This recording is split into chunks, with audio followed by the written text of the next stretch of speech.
Notre classe a eu la chance de réaliser en début d'année scolaire un voyage d'études en Islande, dans le but de découvrir les pratiques de préservation de l'environnement de ce pays hautement écolo. Alors pourquoi ne pas se pencher sur ce qu'il se passe à côté de chez nous? Nous avons donc choisi d'étudier le projet Terragro. Et nous sommes allés enquêter dans la communauté de communes du Pays d'Évian.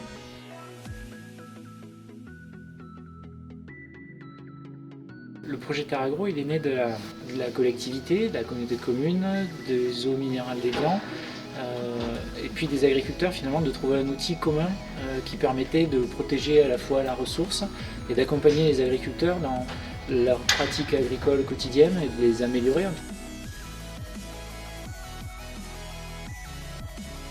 Je fais partie du bureau de la SICA, donc, qui gère la partie agricole de la structure.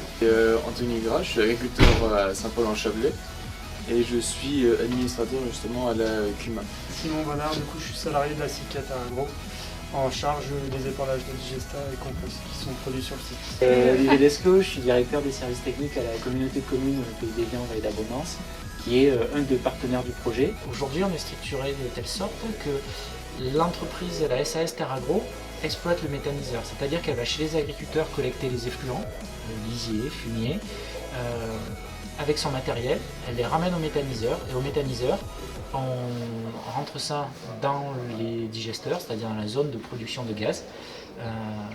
Donc on va produire d'un côté du gaz et de l'autre du digesta, et liquide et solide, qui sera ensuite, en tout cas le digesta liquide et solide, sera redonné aux agriculteurs qui eux ont en charge la partie épandage, c'est-à-dire retour sur les champs pour fertiliser leurs parcelles. 15 ans, c'est en forme de contrat? Oui. Et si, est-ce qu'il peut faire moins de 15 ans? Ah oui, mais après on se fait taper sur les doigts puis il vient chercher des sous dans le portefeuille, alors c'est pas marrant. Alors le gaz, il est vendu à GRDF. On est une des premières installations à être directement raccordée sur le réseau de gaz de ville et à injecter le gaz produit dans le réseau pour être distribué auprès de la population. Le projet a pour objectif de desservir autour de 1200 foyers. Grâce aux excréments, etc., vous pouvez faire du gaz. Voilà. Donc effectivement, on a répondu à l'enjeu à la fois d'accompagner nos agriculteurs et de préserver nos ressources en eau sur le territoire avec cet outil de méthanisation. Qu'est-ce que tu as compris de notre projet? Alors c'est super simple. En gros, les employés du méthanisateur vont chercher chez les agriculteurs les excréments des vaches. Après, le méthanisateur les transforme en gaz qui sera vendu à GRDF. Et ce qui reste du digesta, c'est restitué aux agriculteurs pour fertiliser leurs champs de manière plus responsable. D'accord, j'ai compris. Mais l'après-midi, quand on a la pluvium, c'est quoi le rapport avec l'eau? Vu que la matière est mieux dosée, quand elle s'infiltre dans le sol, elle pollue moins l'eau, ce qui est avantageux pour l'eau potable des foyers du plateau de Gaveau et pour les eaux d'Évian qui se situent en contrebas. Est directement lié à la qualité de l'eau qui ressort ici à Évian. Donc c'est notamment pour ça qu'a été mis en place le méthaniseur que vous avez vu ce matin.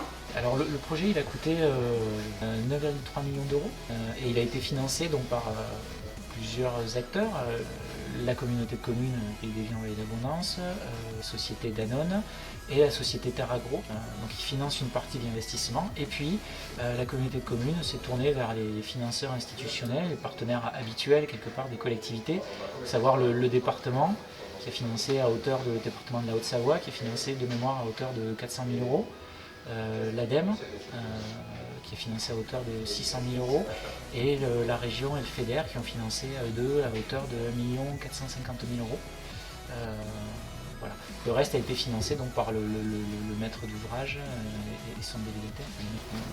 L'Europe, la région, le département ont accompagné ce projet. Avec le